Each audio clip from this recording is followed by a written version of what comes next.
West Bengal Chief Minister and the TMC Supremo Mamata Banerjee will be holding a meeting of opposition leaders in New Delhi today.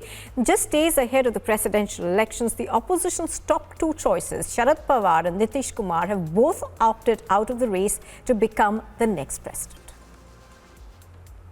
The President of India is voted by a secret ballot with a single transferable vote. Now, there is proportional representation in this vote, which is aimed at giving equal weight to the parliament on one side and total electors from state assemblies on the other. Now, the whole idea of the presidential election is that states should have an equal say in electing the President of India, or the President of India should represent the parliament as much as all state assemblies. Now, let's look at the last election. In 2017, 776 parliamentarians from both the Lok Sabha and the Rajya Sabha and about 4,120 MLAs from state assemblies constituted the electoral college for the last presidential election.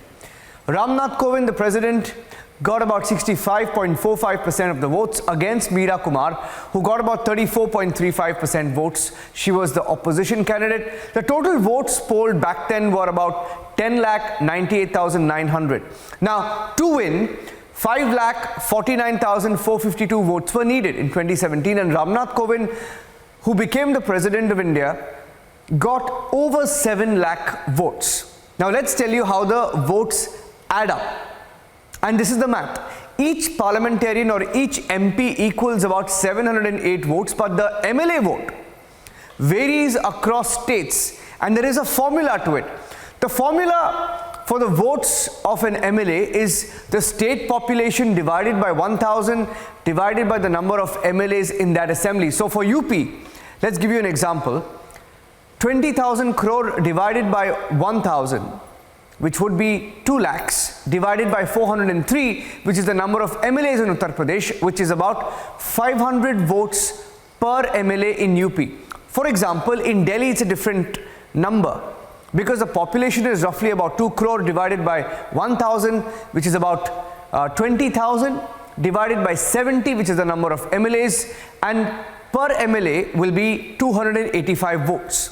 Now, like this, the total votes of all MLAs of the country across all states is calculated, and then parliamentarians are given vote equal to total vote of legislators, now which comes roughly to a fixed figure of 1 MP is equal to 708 votes.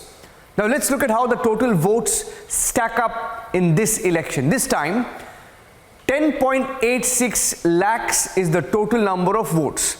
10.86 lakhs. Now, as of today, the NDA has about 5.26 lakh votes, with MPs and MLAs included in all the BJP ruled states and from both the Lok Sabha and the Rajya Sabha.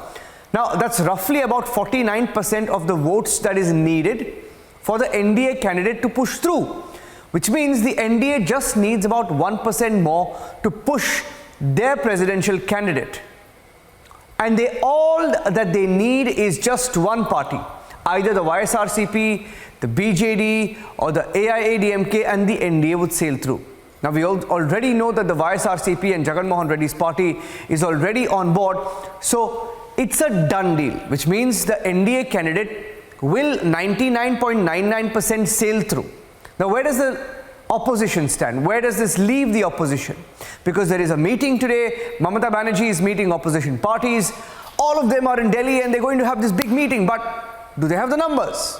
The Congress has about 10% of the votes. 10%, that's it. And the UPA, including the Congress, has about 25% of the votes. That's the UPA with the Congress has 25%.